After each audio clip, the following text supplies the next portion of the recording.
From PRI, Public Radio International in Los Angeles, I'm Tavis Smiley, and this is My America 2008. And I'm joined now by three guests from three widely disparate professional backgrounds to help address this issue in its broadest context. First, I'm joined in my L.A. studio by Alex Alonso, gang researcher, co-producer of the gang documentary Bastards of the Party, and a Ph.D. candidate at USC, University of Southern California, where he continues to document the complete history of gangs in the U.S. Alex, nice to have you on the program, sir. How you doing, Tavis? I'm well. Nice to see you. Glad to have you here. Also joined from KTIE Studios in Riverside, California, by a 33-year veteran of the Los Angeles Sheriff's Department and widely regarded for his expertise on the gang culture. He was an instructor at the LASD Advanced Officers Gang School, California Gang Investigators Association, and has written widely on gang policing. Sergeant Richard Valdemar. Sergeant, nice to have you on the program, sir. Honored to be here with you, Mr. Smiley. Delighted to have you here. And, of course, we couldn't have this conversation without our dear and regular commentator, although not so regular of late, but I love her anyway. Leading civil rights attorney, the co-founder of the Advancement Project last year, Connie Rice, released the highly regarded report, A Call to Action, a case for a comprehensive solution to LA's gang violence epidemic. And she joins me here in ILA Studios.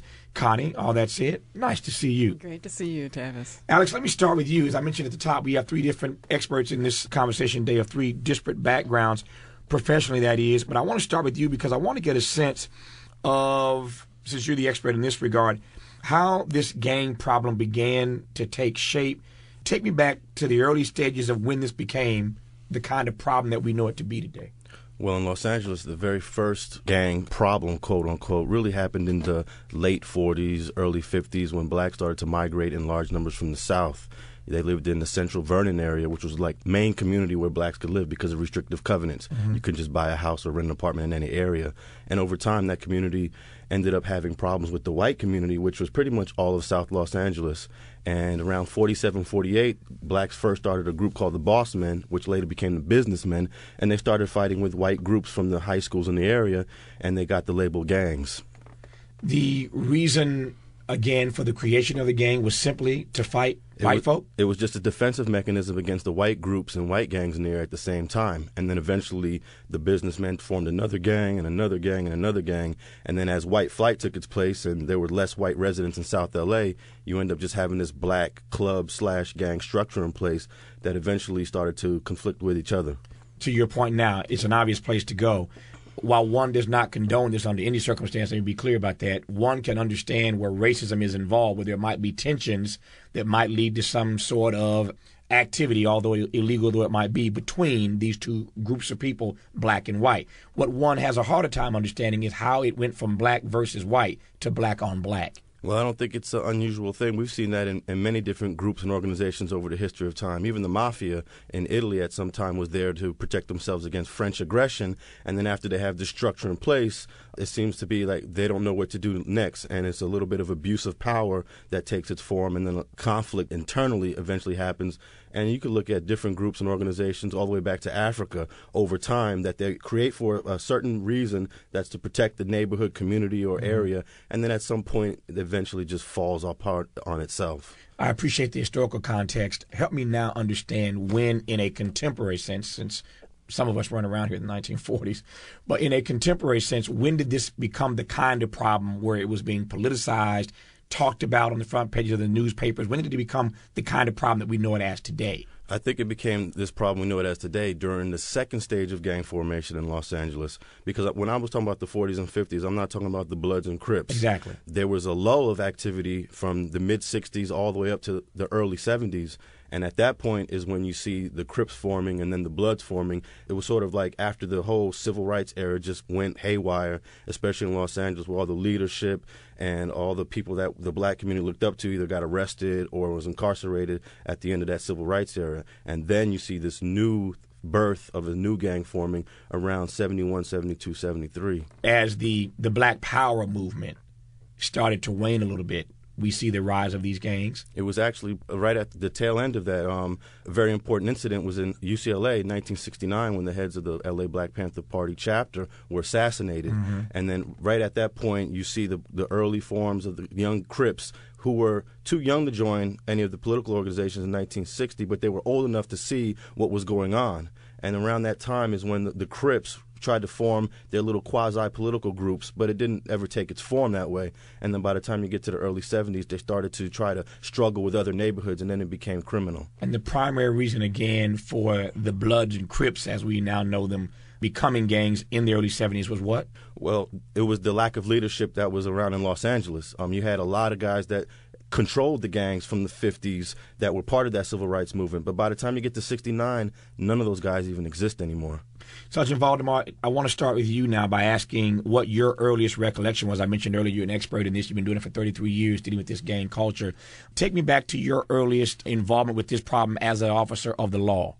My experience actually starts way before that. I was a dinosaur around when Mr. Alonso was talking. I grew up in a fine city of Compton, California, in the Willowbrook section. I came out of a community-based organization called the Teen Center Program, funded by the War on Poverty and the Catholic Youth Organization. And some of my friends were some of the original Crips and also Bloods. So I would have a different view than Mr. Alonso would have. My first experience in law enforcement in the gang world was when I joined the Sheriff's Department in 1970.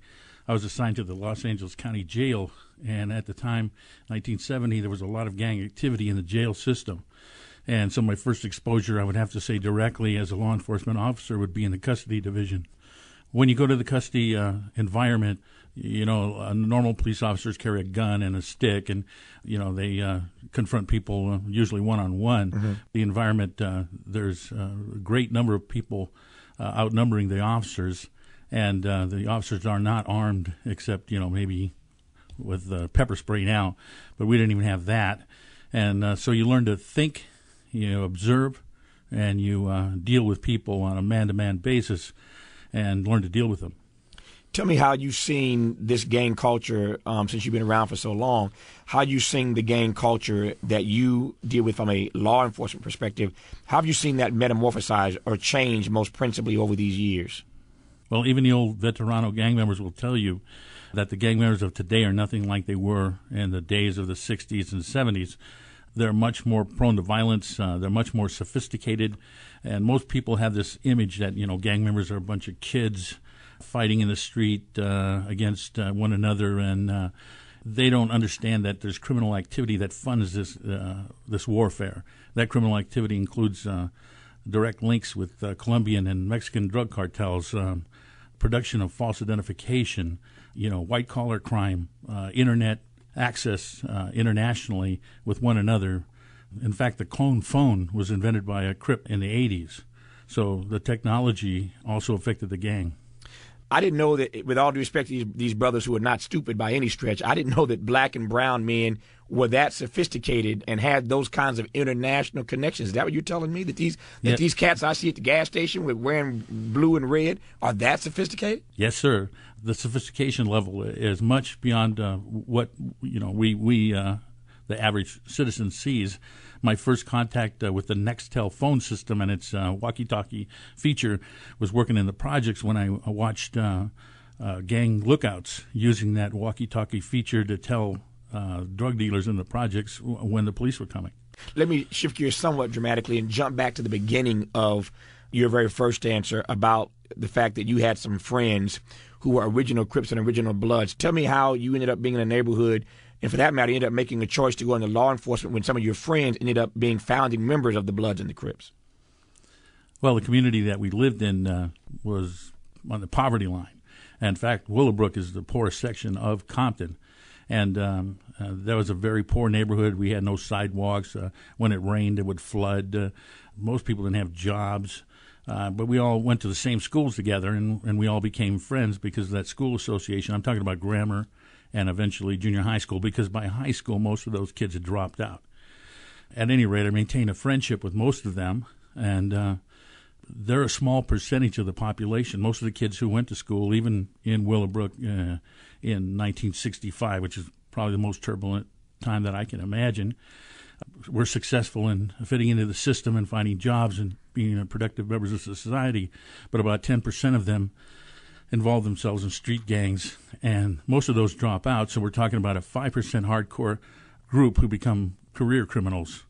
Connie, for those who just tuned in, I started our conversation by sharing with the audience that you just last year released a very highly regarded report called A Call to Action, a case for a comprehensive solution to LA's gang violence epidemic, which suggests that at least up until now we ain't had one. Actually, we've had an epidemic in L.A. County. I mean, not a comprehensive solution. Is what absolutely. I meant. Yeah. No, absolutely no comprehensive solution. What we've had, Tavis, and I would agree pretty much with what Alex and the sergeant have said, except that I think that it's important to differentiate amongst the different kinds of gangs. They're starting to bleed into each other. It used to be you could identify the younger kids who were kind of wannabes and party crews and tagging crews, and they have different kinds of. Now they've got skateboard crews. And in any neighborhood you go into, you're going to see kids organizing themselves. Then you've got the more serious, highly structured, hierarchical criminal enterprises that are connected to the international networks and have morphed into the cybercrime and identity theft, and they're the serious criminals. And they're attached to more organized criminals like the Sicilian and Yakuza, Russian mob, Armenian mob, and, of course, the Cali cartels and the drug trade cartels. And you've got a lot of gangs that are the distributors and so forth. And then there's a lot of muddy and gray middle. And I think it's important to understand, are you dealing with disorganized crime or organized crime? Because the officers I deal with, it's very important to understand with what kind of gang are you dealing.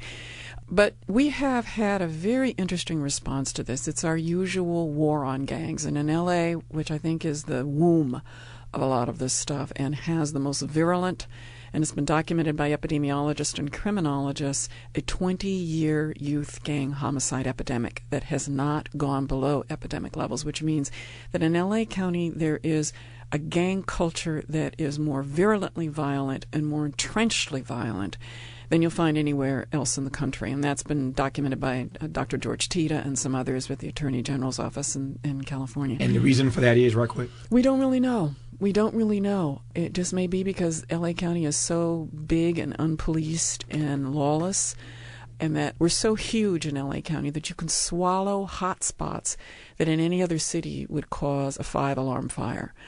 And we're still trying to understand that. But to your point, Tavis, what have we done with this war on gangs? We've had a mass incarceration strategy. We have looked at gangs as primarily and almost solely as a law enforcement problem. Hold that thought for just a second. When we come back after the break, I want to pick up on that very point.